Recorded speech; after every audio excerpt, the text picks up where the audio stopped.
Boa noite para todo mundo, se paz. É 73, o programa de 73 faz 2 anos que Deus me deu um programa. Eu pedi para Deus, eu sentia vontade de pregar mais, Deus me deu um programa e me deu um nome chamado Corpo de Deus. Mas a primeira vez que eu faço ele ao vivo, faço com a minha família, faço na ceia de Natal. É importante para a gente ressaltar que a ceia de Natal não tem a ver com o nascimento de Cristo. Cristo não nasceu em dezembro, nasceu aproximadamente em setembro, não tem nada a ver com isso. Porém, eles comemoram o nascimento. Mas não dá para a gente falar de nascimento sem a gente falar da nossa vida cristã. A gente, no meio do cristianismo, a gente passa por algumas crises. E a Bíblia ela serve para nos direcionar no meio da crise. Para a gente não viver um evangelho de papel. A gente vive um evangelho de dia a dia. Cristo ele passou pelas nossas crises. Então, eu vou falar sobre um cara que tinha ministério, um cara que conhecia Deus, mas um cara que vivia em crise. Vou falar sobre Jonas. Mas eu quero falar uma coisa sobre Jonas que as pessoas não costumam falar. Eu quero falar sobre a oração de Jonas dentro do peixe. Que as pessoas falam que Jonas era fujão, outras defendem, como eu já defendi ele no próprio programa, e já falei sobre os motivos pelo qual ele fugiu, mas eu quero falar sobre o momento da vida de alguém quando você perde o controle. O tema dessa palavra, o que você faz quando você perde o controle? O que fazer quando você perde o controle? Quando a gente não sabe mais o que fazer. Quando a gente está numa situação da vida em que a gente não tem como resolver e o nosso cristianismo não nos dá resposta. Porque nem sempre o cristianismo é para trazer resposta para mim e para você. O cristianismo ele independe do ser humano. Ele não é humanista, ele é teocêntrico, ele é cristocêntrico e às vezes não tem a ver com a nossa vida. Jonas, no capítulo 2. Eu vou ler uma oração muito rápida que ele fez para você entender. Então Jonas, do ventre do peixe, orou ao Senhor Deus e disse: Na minha angústia clamei ao Senhor e ele me respondeu do ventre do abismo. Gritei, tu me ouviste a voz. Pois me lançaste no profundo, no coração dos mares, e a corrente das águas me cercou. Todas as ondas e as tuas vagas passaram por cima de mim. Então eu disse: lançado estou diante dos teus olhos. Tornarei porventura a ver o teu santo templo. As águas me cercaram até a alma do abismo e me rodeou. As águas se enrolaram na minha cabeça. Desci até o fundamento dos montes, desci até a terra, cujos ferrolhos se encerraram sobre mim para sempre. Contudo, fizeste subir da sepultura a minha vida, Senhor meu Deus. Quando dentro de mim desfalecia a minha alma, eu me lembrei do Senhor, e subiu a ti a minha oração no teu santo templo. Os que se entregam à idolatria vão, abandonam aquele que lhes é misericordioso, mas com a voz do agradecimento eu te oferecerei sacrifício. E o que votarei, pagarei ao Senhor que pertence à salvação. Pois ao Senhor pertence a salvação. Falou, pois, o Senhor ao peixe, e este vomitou a Jonas da sua boca. Eu vou falar só de 3 versículos com você. O primeiro está no versículo 7. Quando dentro de mim desfalecia a minha alma, eu me lembrei do Senhor e subiu a ti a minha oração ao teu santo templo. Porém, ele tinha perguntado nos versículos anteriores, no 4, então disse: estou lançado diante dos teus olhos, tornarei porventura a ver o teu templo. 3 coisas que Jonas fez e Jonas ensinou para a gente. Primeiro, dentro do peixe significa dentro daquilo em que a gente não tem mais esperança. Durante o ano, a gente costuma se lembrar daquilo que a gente não conquistou. Costuma se lembrar daquilo que a gente perdeu. Costuma se lembrar daquilo que a gente não venceu. Mas não conseguimos nos lembrar de onde o Senhor nos tirou. Não conseguimos nos lembrar daquilo que o Senhor nos deu. Não conseguimos nos lembrar daquilo em que vencemos. Não conseguimos agradecer por aquilo que conseguimos. O pastor Silas ele costuma falar que você, quando tem um alvo na vida, você pode até não alcançar o alvo, mas você vai sair de onde você está e você vai chegar até algum lugar. E agradecer a Deus por onde Ele tem nos levado é mais difícil do que lembrar daquilo aonde não chegamos, ou daquilo que Deus não nos deu. Jonas está perguntando: eu vou voltar a ver o teu templo de novo? Mas ele tinha esquecido das vezes em que ele teve a oportunidade de estar no templo. Das vezes em que ele teve a oportunidade de ser um profeta obediente, porque ele estava no meio de uma crise. Ele não estava conseguindo mais ver solução. Tem problemas que a gente passa que Jesus não dá resposta. Porque queremos resposta imediata. E às vezes Cristo faz com que o nosso problema seja a dependência de Cristo. Porque se temos a dependência de Cristo, então nós entendemos que o problema é ter a resolução em Cristo. Mas às vezes, quando a gente se aproxima de Cristo, a gente não tem uma resposta para o nosso problema, a gente tem a resposta para a falta de intimidade. A gente tem muita dificuldade em ter intimidade em meio ao problema. Só que no meio da oração de Jonas, ele descobriu uma coisa, ele conseguiu fazer uma coisa. Ele conseguiu lembrar daquilo que ele não estava lembrando. Então, quando ele estava falando que ele estava cheio de problema, que as coisas estavam passando por cima dele, que ele já não tinha mais o que fazer, ele chega no versículo 7 da oração. Então ele fala o seguinte: quando dentro de mim desfalecia a minha alma, eu me lembrei do Senhor. E subiu a ti a minha oração no teu santo templo. Ele estava ensinando um segredo.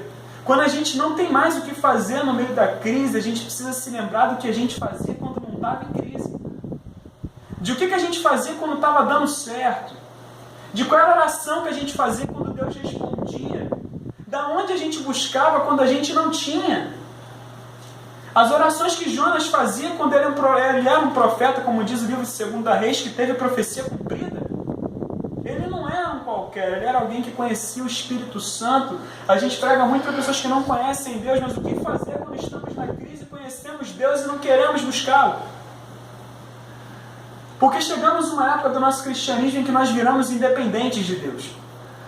Em que nós não dependemos mais da revelação de Deus, nós dependemos do nosso conhecimento. Nós buscamos a Deus porque sabemos como buscar a Deus. Nós fazemos as coisas dentro do cristianismo porque temos um cargo que nos obriga a isso. Porque entendemos que tem pessoas que olham para nós e acham que nós somos crentes, como às vezes nós nem somos mais. O que é um crente? O que é um cristão? Alguém que as pessoas confiam? Ou alguém que consegue ter um relacionamento com Cristo todos os dias? Jonas, ele estava passando por um momento em que ele já não era mais um profeta na terra. Ele era um profeta debaixo da terra. Ele era um profeta no fundo da barriga de um peixe, no meio do mar. Ele teve que se lembrar de quem ele era no meio da crise, quando ele não era ninguém.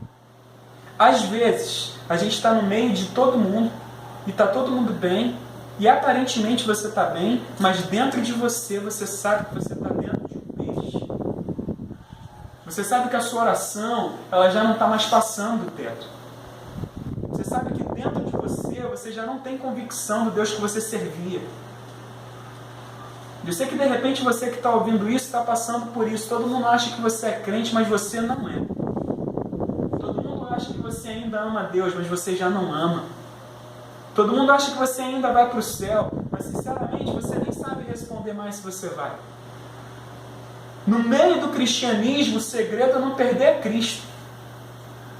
Às vezes nós nos tornamos membros ilustrosos da igreja. Pessoas que são respeitadas pelos pastores, pessoas que são respeitadas pelos líderes, que são respeitadas pelos vizinhos, mas que não têm mais autoridade no céu. O céu não nos conhece mais, não lembra mais da nossa oração, não lembra mais da nossa convicção. Será que Deus ainda lembra dos momentos em que a gente perguntava para Ele o que fazer? Dos momentos em que a gente se lembrava de Deus nas pequenas coisas? Em que a gente orava antes de trabalhar? Em que a gente orava quando estava no carro ou no ônibus, ou a gente já não lembra mais dessa época? Porque você já não anda de ônibus, você anda de carro, e no carro tem ar-condicionado e CD. Então você não precisa mais orar como você orava quando andava de ônibus. Qual foi o tempo em que a gente abriu a Bíblia sem ter sono e não gastou horas na nossa Sky, no Facebook, no WhatsApp, mas a gente não consegue mais ter prazer em ler. A gente lê porque somos ilustrosos membros da igreja. Porque precisamos ser obreiros diáconos, precisamos servir pessoas e dar o sorriso mais falso do mundo. Porque é feliz para as pessoas, mas já não agrada a Deus. Jonas, ele se lembrou daquilo que ele era. E ele falou ao Senhor uma coisa: os que se entregaram à idolatria abandonam aquele que lhes é misericordioso. Mas com voz de agradecimento eu vou te oferecer um sacrifício e votarei o que paguei. Ele estava dizendo o seguinte: a minha geração, ela passou a adorar outros deuses. E não tem a ver com deuses de madeira e de papel, tem a ver com os deuses que tomam o nosso tempo. Tem a ver com os deuses que tomaram o nosso ministério. Tem a ver com os deuses que transformaram a igreja em um clube social, em um local que a gente não entra mais para ser confrontado, mas em que a gente quer que os pastores preguem aquilo que queremos ouvir. Preguem coisas doces, preguem coisas lindas, mas não curem a igreja. Não saem a igreja com uma palavra dura, às vezes, mas que faz a gente ser confrontado e mudar de vida. Ele estava dizendo, olha, eu vou lembrar da gratidão, porque a gente passou 12 meses, e eu sei que tem pessoas que estão ouvindo isso, que você está se perguntando como foi a última vez que você fez uma oração de agradecimento. Por aquilo que você tem e por aquilo que você é. Jonas, ele estava agradecido por aquilo que ele tinha sido, porque ele já não era mais. É muito triste chegar no meio do nosso cristianismo e descobrir que a nossa confiança já não está mais em Deus. A nossa confiança está no nosso cristianismo. Mas o nosso cristianismo sem confiança em Deus, ele é mais uma religião. Ele é só algo para preencher o tempo das pessoas e fazer com que elas sejam socialmente corretas. Jonas, ele tinha descoberto que ele era um profeta sem Deus. Então ele começa a saber que ele era alguém que tinha um ministério em que o Deus dele era o ministério. O Deus dele era o serviço da igreja. Sabe que o seu serviço dentro da igreja virou o seu Deus? Será que servir pessoas virou o seu Deus? Será que ter a aprovação dos pastores virou o seu Deus?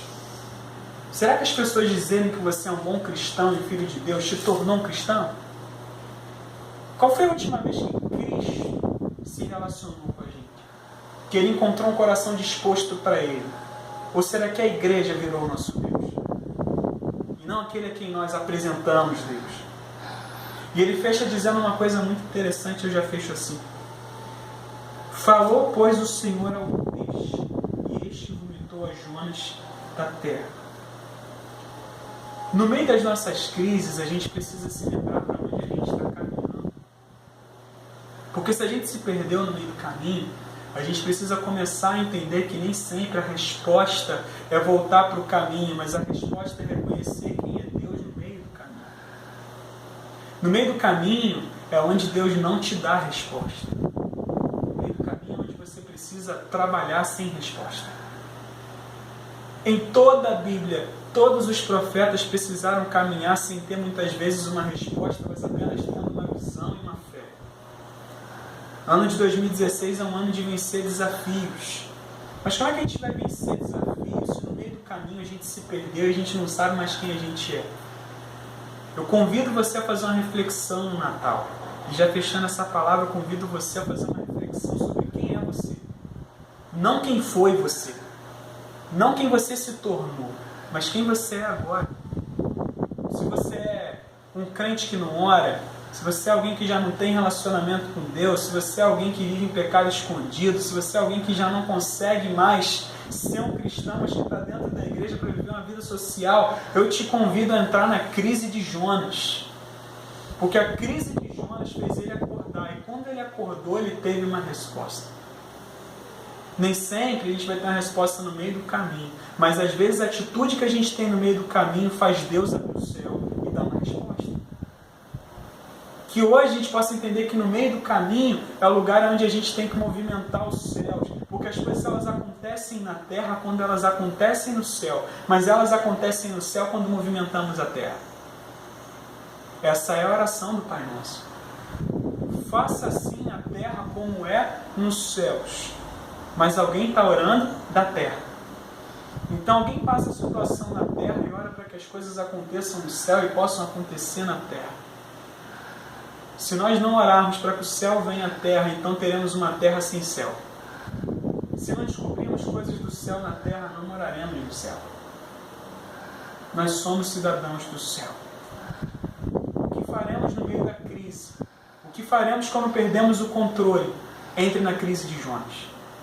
Porque a crise de Jonas vai desestruturar você. Vai fazer você se sentir perdido. E quando você se sentir perdido, você vai encontrar Deus no meio de um peixe. Que Deus possa te abençoar nessa noite. Que Deus possa desestruturar você. Eu sei que isso pode chocar você, mas a minha oração é para que Deus tire todas as suas estruturas. É para que Deus movimente tudo aquilo que você acha que você é. Porque só quando você romper com as suas estruturas é que você vai ter uma estrutura construída por Deus. meio da crise, sem uma grande resposta, mas com uma visão, que é a visão dos céus. Vem curtir Deus com a gente também. Esse foi o último programa do ano. Eu quero agradecer pela companhia que vocês fizeram durante o ano. E que, de fato, Deus possa ser curtido na tua vida em 2016. Amo vocês, somos um. Em nome de Jesus. Glória a Deus.